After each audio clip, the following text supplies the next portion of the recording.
Hello and welcome to Exhibit Tours episode 59, touring for the first time at the Red River Zoo, the 26th facility to be featured on an exhibit tour.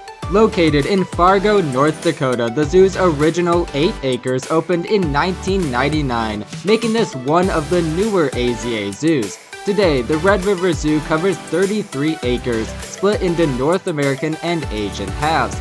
In this episode, we'll cover the North America half of the zoo and come across North American natives large and small, some that are common in zoos, and a few that we will be seeing for the first time on an exhibit tour. So, let's get started.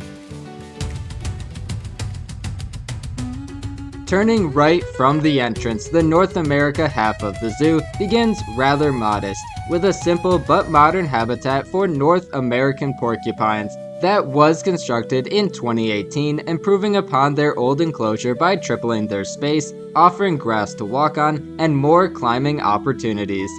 On my visit, I saw their resident male porcupine, Doug, who was just recently introduced to a new female companion named Jasmine. Like many things in the animal kingdom, porcupine quills are made of keratin. Though a porcupine cannot shoot their quills, contrary to popular belief, they are lightly attached, allowing them to easily detach when lodged in a predator's skin.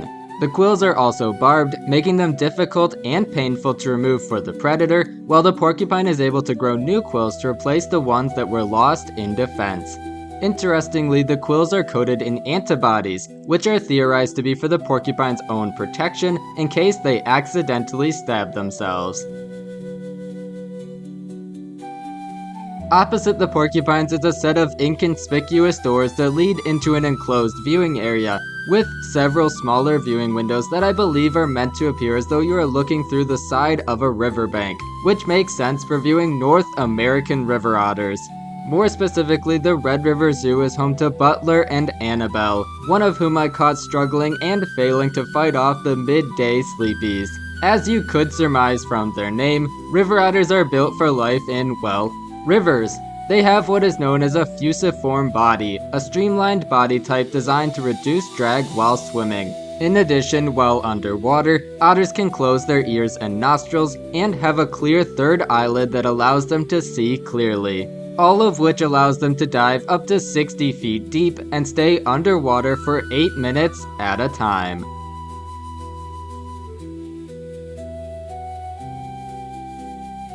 Exiting out of the otter viewing, straight ahead are 2 side-by-side habitats for the swift fox, a species I had previously never had luck seeing at other zoos, but I saw both of the Red River Zoo's resident swift foxes, Astra and Cheyenne, out and about on my visit. These small foxes are comparable in size to a house cat. The species was dubbed the swift fox by European settlers who were surprised by the animal's speed, with one zoologist noting the animal's extraordinary swiftness in his description of the fox. While they are predators themselves, specializing in hunting prairie dogs and other rodents, swift foxes also have to fear larger predators such as eagles and coyotes. Though their range has been reduced, you can still find them roaming the grasslands and prairies of west-central North America, from Canada down to Texas. Swift fox populations were under great strain in the early 1900s, when a combination of hunting, habitat loss, and loss of prey had their numbers in decline. Fortunately, habitat restoration and introduction of new protections allowed the species to rebound to become a species of least concern today.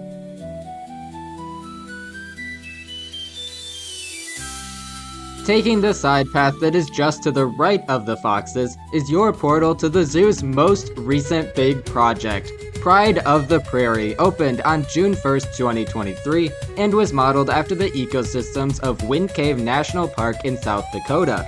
The Prairie's main concept is a picturesque view that allows you to view 3 habitats at once.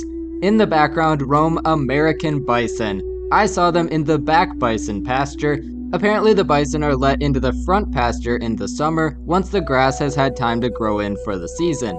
The Red River Zoo's trio of bison, Barry, Marge, and Meredith, actually came from Wind Cave National Park, from a population that is known to be pure and devoid of cattle genes, and since arriving the little herd has grown with several calves being born. In the foreground, probably the highlight of my entire visit was the zoo's large and active colony of black-tailed prairie dogs.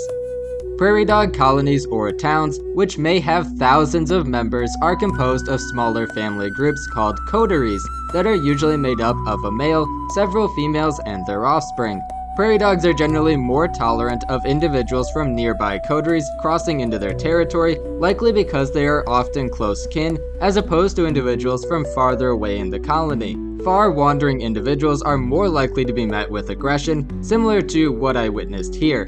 As you can see, prairie dogs prefer to solve disputes with displays and vocalizations rather than physically fighting.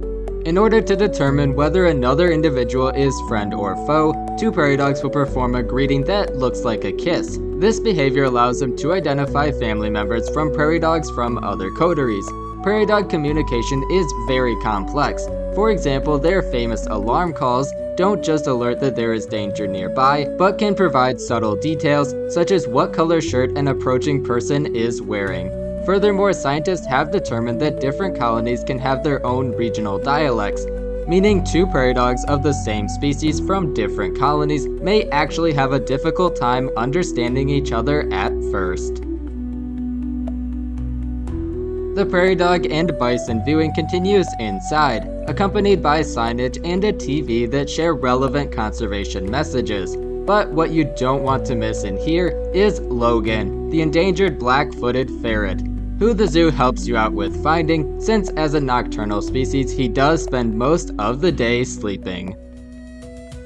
To explore the rest of the North American habitats, it is necessary to backtrack to the swift foxes, and now continue to the left, past the North Dakota State University Research Center until you reach the Trapper's Cabin, which provides a splash of well-detailed theming as you observe gray wolves.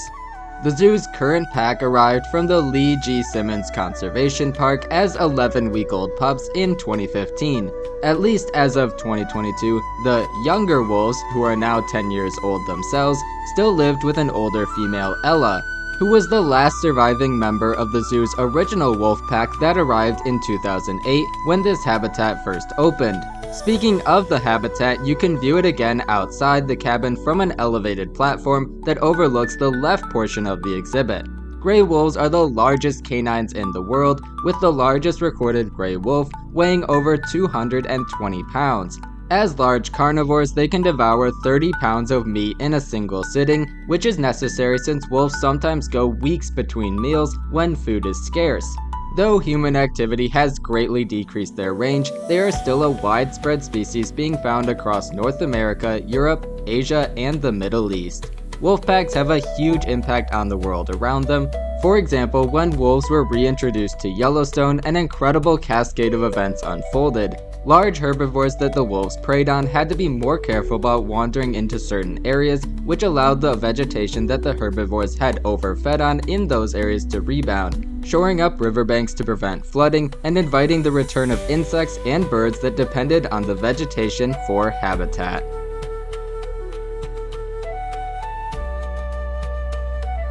Nearby the Trapper's Cabin is a medium-sized aviary with a small wetland at the front for Luca the bald eagle, who, like all zoo bald eagles, is a wild rescue and has resided at the Red River Zoo since 2006.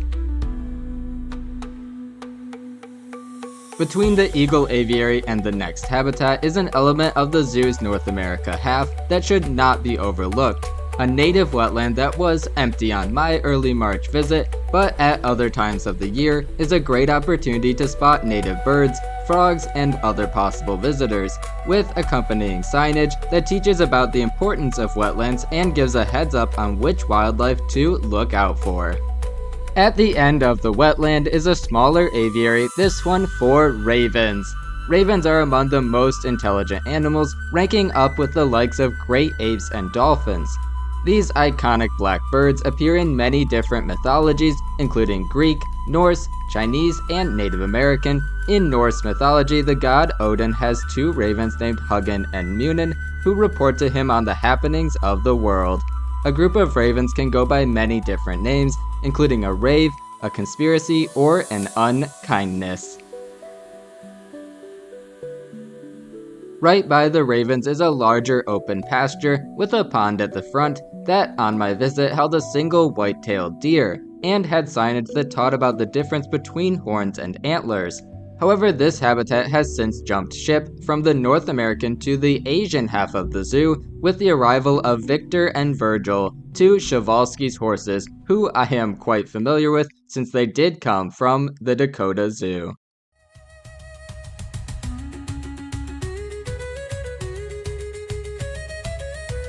Which leaves us with the final North American habitat, a smaller open-topped exhibit where you'll find two of the zoo's newer residents, striped skunks Flower and Petunia, who joined the zoo in 2024 and moved into the former Prairie Dog exhibit.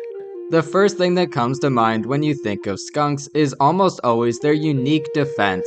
Skunks can spray up to 10 feet. However, if they can get away with it, skunks prefer to bluff their way out of a situation and not spray at all. Each of their 2 scent glands holds 1 tablespoon of fluid, which the skunk can divide up into 5 or 6 sprays if attacked. However, if a skunk uses up all of its spray, it will have to wait up to 10 vulnerable days for its glands to replenish before it can spray again. Interestingly, approximately 1 out of every 1,000 people is nose blind to skunk spray. Unfortunately, I can confirm that I am not one of those lucky people. Though they were formerly classified within the weasel family, skunks now belong to their own family known as mephidids. As omnivores, skunks feed on a long list of vegetation and small animals, including what we would consider some less appealing prey items like wasp and venomous snakes. Which is where we'll leave the Red River Zoo for now. But when we're ready to return, we'll pick up right here again to begin Asia. The Red River Zoo's North America has a lot to offer. From popular guest favorites to species I had never filmed before, iconic views, high quality theming, and even a small slice of the wild. It is definitely worth checking out. While it won't be at the Red River Zoo, our next tour will take us to Asia as we tour arguably the best exhibit I've ever featured on my channel.